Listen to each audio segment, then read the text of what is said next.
Hi, Shannon Even here. Sorry, my house has been dealing with the flu bug, but I am going to be taking a look at a study that is focused on. Sorry, I gotta move some things around.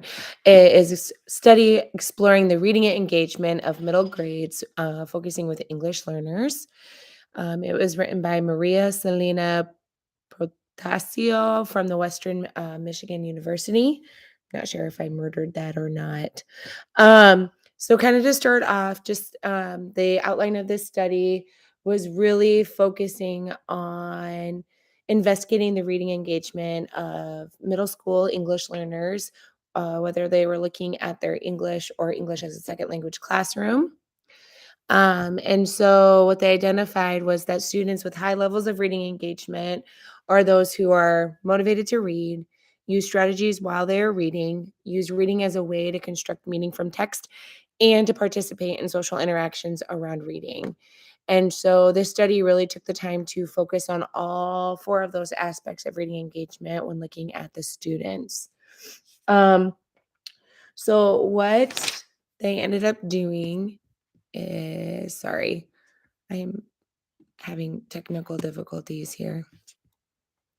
Here we go. Um, the researcher really wanted to take a look at multiple different data points. And so it was done at Fort Middle School with seventh and eighth grade suburban students. Four participants were chosen in order to complete this study. Two of them were noted as highly engaged readers, while as two of them were noted as more of being less engaged readers, and this was determined by the teacher and the observations in classroom. So the researcher went through multiple steps in order to gather data and analyze, triangulate to figure out the results. Um, she went through classroom observations. She also did some comprehension assessments where she used qualitative reading inventory 5. And then she also utilized student artifacts, and this was their ability to construct meaning from the text. Um, in order to find that research, she did do coding and open coding, and it was applied um, to her field notes and the interview and think aloud transcripts. And so, looking further into this research, um, I really liked how they first identified the four students, what grade that they were in. So you had two seventh graders, two eighth graders. They also identified how many years they were in the US and what their native country was and their native language. And then if they were receiving actual ESL services, just to give them that background as they went into it. And so um, as they go through this, they do identify the students with different names in order to keep their students' identities hidden. Um, but they noticed that she noticed that the more that she talked with them, the more that she opened up and listened to how they responded to the questions and then how they associate it with reading, that over time they became more and more open to answering her questions, which in a qualitative study, when you are interviewing people, you kind of see that.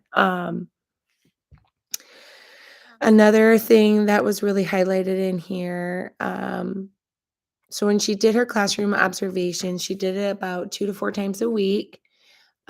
She was a participant observer throughout this study, and so she was actually able to work closely with two of the students that were receiving the ESL. Whereas one of the students that was receiving that ESL declined any of the help that she offered him.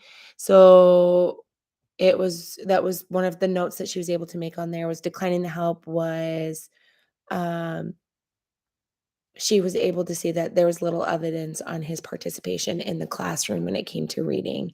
Um, she also, with one of the students, was primarily an observer, and where she was able to really get detailed and descriptive about the things that happened in the classroom events and how he responded. Um, the whole goal that she does identify in this study is she hit up on rapport with her focal students. um, before going into the interviews, and each interview after that, she'd review with them over that prior interview and then would add some follow-up questions that would maybe clarify the ideas or with more information. And then she actually used the observations in the classroom, um, to base her interview questions on.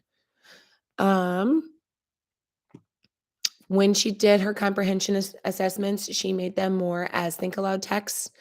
So they actually responded verbally, and they were required to think aloud while they were reading passages and provided their data.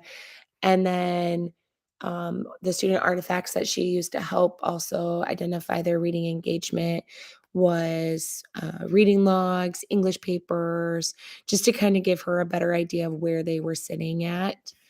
Um,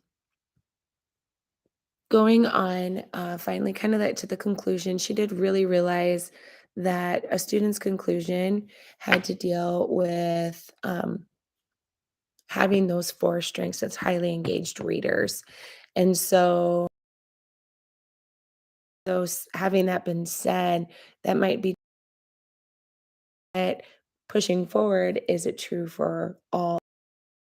If they don't have those four highly engagement strategies that she identified at the beginning as being uh, motivated to read, using the strategies while they are reading, using reading as a way to construct meaning from the text, and to participate in social interactions around reading. If our students don't have that, is their motivation for reading decreasing?